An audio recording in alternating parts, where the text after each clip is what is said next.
I'd say the biggest aspects that have changed are the technology, the technique, and the reasons we fish. Technique has changed, well, I'd say that, for example, in technique, people could go just to a pond and catch like a smaller 2 pound bass. Now, today, they have these ponds that you could kind of call aqua farms, I guess, where they kind of breed fish in a sense, where you can catch bigger fish and up to really big bass. And so, like, the minimum bass could be a smaller 4 pound bass, and that's a fairly large bass. And then there could be larger bass that are a lot bigger than that. So that's one example of it. Technology has changed, like back in the older days when bass fishing wasn't a sport yet. Somebody could get a branch, some fishing wire, and a hook and just go fishing in a pond somewhere.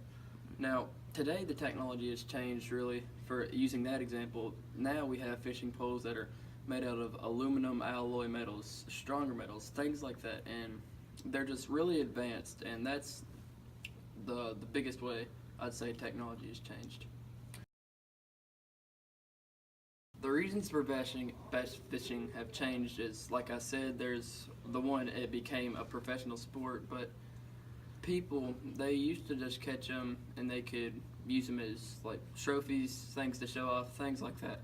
But now there's like official records and documents that people can set of the biggest bass fish caught in a tournament, because there's tournaments in the pro sport of bass fishing itself, but just things like that, records kept, and you still can use them as just trophies to show off, but a lot of things has really changed to raise the stakes. We're here with for Miss Rickard's 4th period year-long project, and personally we're doing bass fishing for our group, and today we're going to give a small tutorial on how to fish.